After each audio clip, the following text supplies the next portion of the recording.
നമസ്കാരം. എൻസൈക്ലോവിൻസിന്റെ പുതിയൊരു വീഡിയോയിലേക്ക് ഏവർക്കും സ്വാഗതം. അടുക്കളകളിൽ കറി വയ്ക്കാൻ വെളിച്ചെണ്ണ എടുക്കുന്നതിന് മുമ്പ് ഇതൊന്നറിയുക. ഓണം വരാൻ ദിവസങ്ങൾ ബാക്കി നിൽക്കെ കേരളത്തിൽ വെളിച്ചെണ്ണ വില വീണ്ടും കുതിച്ചുയരുകയാണ്.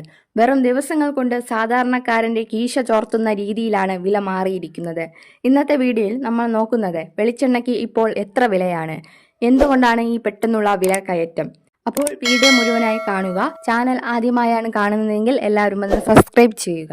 തുടർച്ചയായ വിലക്കുറവിന് ശേഷമാണ് വിപണിയിൽ ഇപ്പോൾ വീണ്ടും വിലക്കയറ്റം ഉണ്ടായിരിക്കുന്നത്. വെറും ചുരുങ്ങിയ ദിവസങ്ങൾ കൊണ്ട് ലിറ്ററിന് 260 രൂപയിലായിരുന്ന വെളിച്ചെണ്ണ വില 300 മുതൽ 320 എത്തിയിരിക്കുകയാണ്. കിലോയ്ക്ക് 45 രൂപ ഉണ്ടായിരുന്ന പച്ചത്തേങ്ങ വില 75 രൂപയായും കൊപ്ര വില കിലോയ്ക്ക് 160 രൂപയ്ക്ക് മുകളിലേക്കും ഉയർന്നു കഴിഞ്ഞു. പൊതുമേഖലാ സ്ഥാപനമായ കേരഫെഡ് കഴിഞ്ഞ മാസം വില 299 രൂപയായി കുറച്ചിരുന്നുവെങ്കിലും സ്വകാര്യ ബ്രാൻഡുകൾ പലതും വലിയ വില ഈടാക്കുന്നുണ്ട്. എന്തുകൊണ്ടാണ് ഈ പെട്ടെന്നുള്ള വിലക്കയറ്റം? പ്രധാനമായും 2 കാരണങ്ങളാണ് വ്യാപാരികൾ ചൂണ്ടിക്കാണിക്കുന്നത്. ആദ്യത്തേത്, കേരളത്തിൽ പെയ്ത കനത്ത മഴയെ തുടർന്ന് തദ്ദേശീയമായി തേങ്ങയുടെയും കൊപ്രായുടെയും ഉൽപാദനം കുറഞ്ഞു. രണ്ടാമത്തേതും ഏറ്റവും പ്രധാനപ്പെട്ടതുമായ കാരണം, അയൽ സംസ്ഥാനമായ തമിഴ്നാട്ടിൽ കങ്കായത്തുള്ള വലിയ ഓയിൽ മില്ലുകൾ സംഘടിതമായി കൊപ്ര പൂഴ്ത്തിവെക്കാൻ ശ്രമിക്കുന്നതാണ്.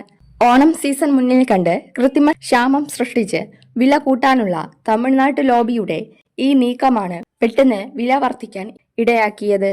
ഓണം വിപണി സജീവമാകുന്നതോടെ വരും ദിവസങ്ങളിൽ വെളിച്ചെണ്ണ വില ഇനിയും ഉയർന്നേക്കുമെന്നാണ് മാർക്കറ്റിൽ നിന്നുള്ള സൂചനകൾ.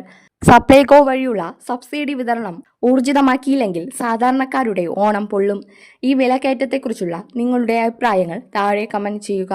വിലവിവരങ്ങൾ നിങ്ങളുടെ കൂട്ടുകാരിലേക്കും എത്തിക്കാൻ വീഡിയോ ഷെയർ ചെയ്യാൻ ശ്രമിക്കുക. അടുത്ത ഒരു പ്രധാനപ്പെട്ട വിവരവുമായി വീണ്ടും കാണാം.